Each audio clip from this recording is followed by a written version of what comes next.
In the last EPAS that we did, we talked about how the science section of ACT is not necessarily content-based. Well, I guess it's content-based, but it doesn't assess your content knowledge. A lot of times what the science section does is it really assesses, at least in two of the sections is, two types of questions is, how well can you look at information, and how well can you process that information, and usually specifically quantitative information. So look at these numbers, and what can you tell about this, and can you see patterns? And a lot of times these are done in graphs.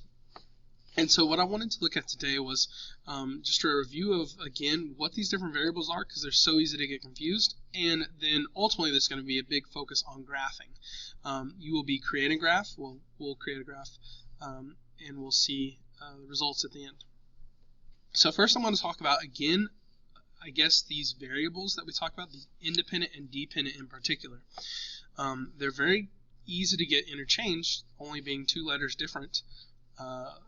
Independent and dependent are separate ideas. And so I guess it all comes from the idea behind a scientific experiment or a scientific investigation is we want to know something. Specifically, we want to know if two things are connected or not.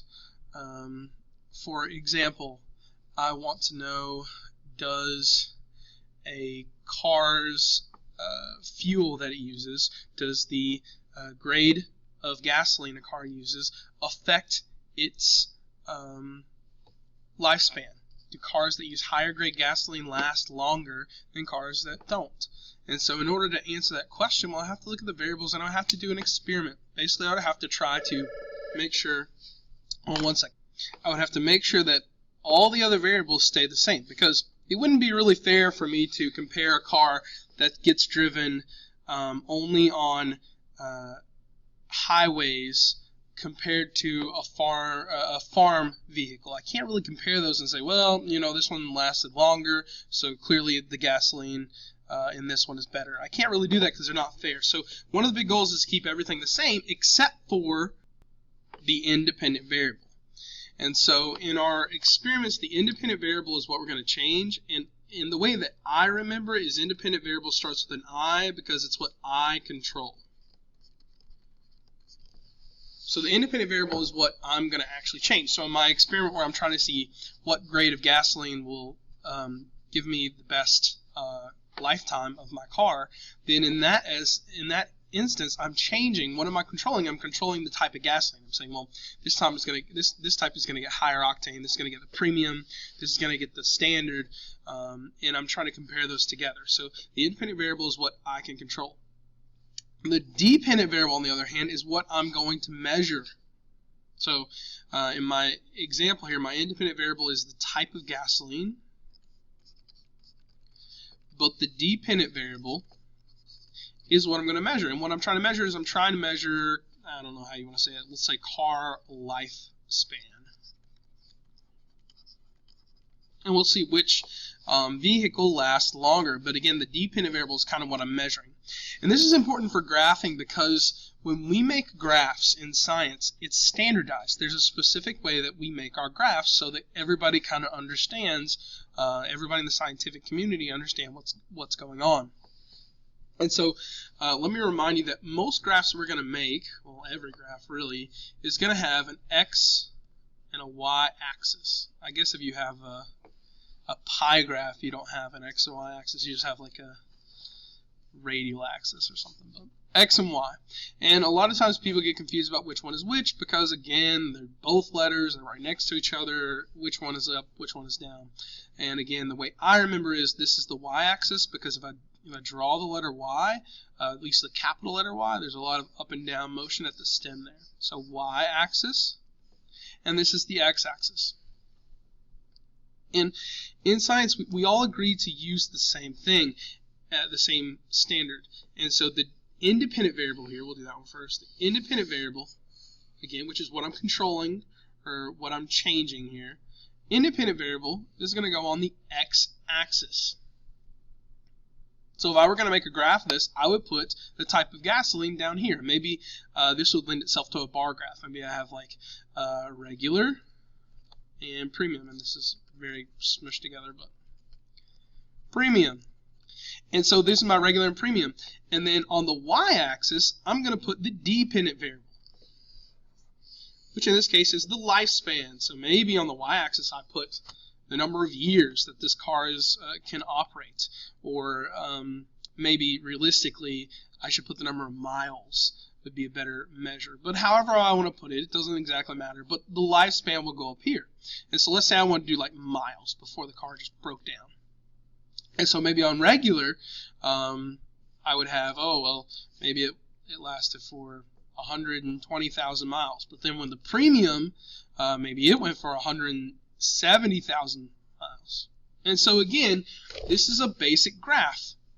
And to label this graph is also done in a specific way.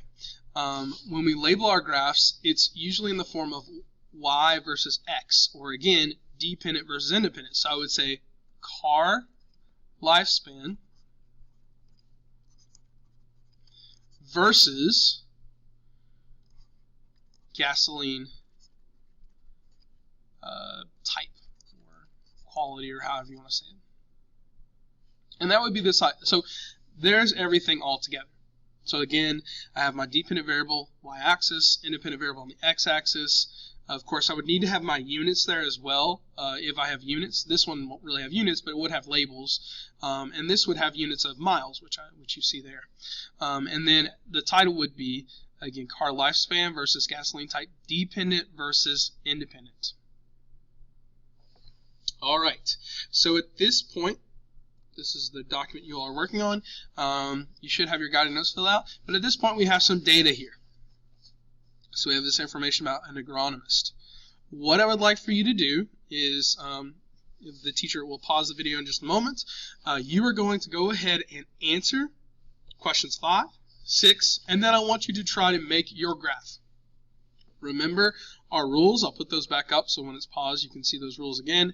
But once you identify the independent and dependent variables, put those on the correct axes and give it a title. This type of graph, by the way, that you're going to be making, let's just do, we're called a scatter plot. So just make some points. So I'm just going to make something up real quick, but maybe you end up with like these, okay? So don't connect them or anything yet. We'll just make some points and we'll look at it together. So this should take maybe 7 minutes or so. And you can go ahead and pause the video now. All right, so hopefully you've got your graph finished at this point. And I will show you what my graph looks like. I understand it's not super clean, but I would usually make my graphs on the computer, but I figured that if I'm asking you to make a graph by hand, then I'll do it as well. And it is good to make graphs by hand, at least at first, to kind of get familiar with them, but the reality is that almost all graphs are made by computer.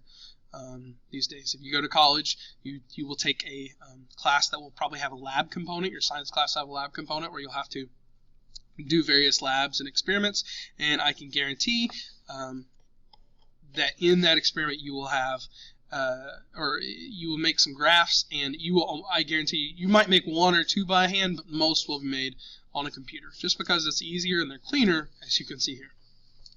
So what I did first of all, plant mass should be here as our independent variable, because again, that's what we're measuring. Dependent variable is what we're measuring. I don't know what I said, but this should be the dependent variable. Dependent variable is what we're measuring. I'm measuring how big the plant got. The independent variable is what I'm controlling. The independent variable is, well, how much CO2 concentration was there. We planted some soybeans in higher levels of CO2 than others in the soil. And so we can control that, and we're measuring how much the mass changes. And so these are my points. Now, I went ahead and labeled one of my points so you could see again, because sometimes I think that we kind of have this disconnect between things that happen in science and things that happen in math class, when a lot of times there's a lot of conjuncture there. As you see here, this point represents, these are x and y coordinates, just like you would have except I've labeled my x and y coordinates just for this point to show you, again, the x coordinate is 187 ppm. And by the way, that stands for parts per million, but you don't have to know that. That's another thing about the ACT. They might use some weird units that you never heard of before, but it's not that big of a deal. So 187 parts per million in the CO2, so that's about there. And the y-axis, so again, x comma y, the y is about 13 grams. So again, I didn't label all these points because it would get cluttered, but I just want you to recognize that this is just x and y coordinates, just like you would do in geometry, or just like you would do in algebra. So these are my points. And we want to use this information to figure out what's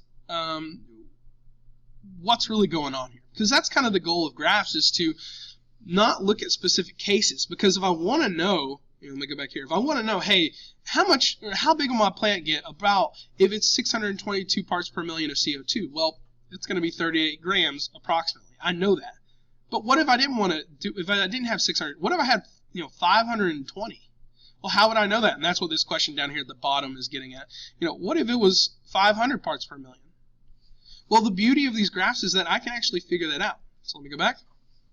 And so we're here, and there's sort of, again, you have to use your analysis brain here and kind of see what's kind of going on in this pattern.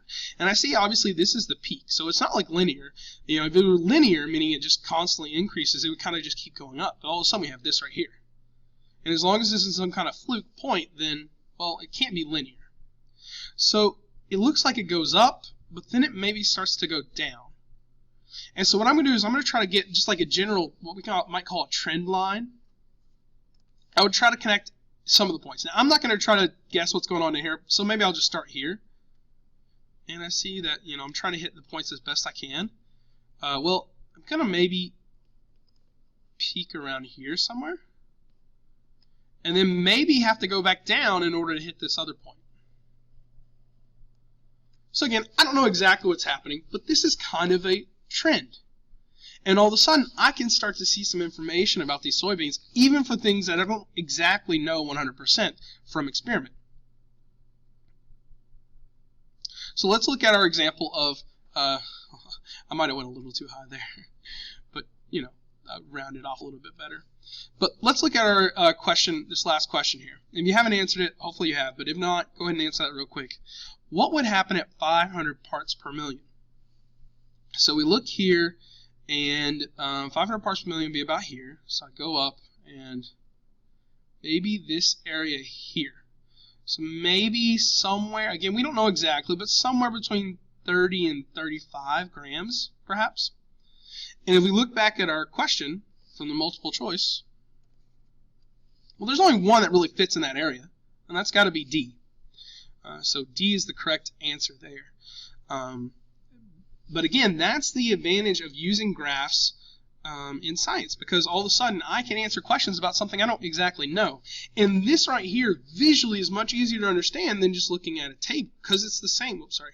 Because look at this table, because it's the same data, right? But this is just like numbers, and we can understand numbers if we look at them individually, but as a whole, it's really hard to see those patterns from just looking at that. I mean, I can kind of see, well, it looks like it's getting bigger, but again, that's harder for us to process than this right here. And that's why graphs are such an integral part of the ACT, because it is an important ability. It's an important skill to be able to see patterns, and graphs allow us to do that. So again, just to make sure that you had your labels correctly put there. So this is the independent variable. There's my unit, parts per million. Dependent variable. There's my unit, grams. So again, this is what you're measuring, plant mass. And then finally, the title would be dependent versus independent, plant mass versus CO2 concentration. And I'm going to wrap up the video there. Hopefully that was helpful, and hopefully that helps you in your other classes as well. Because again, graphing is something that does breach into all the subjects as far as I can tell. Thanks for watching.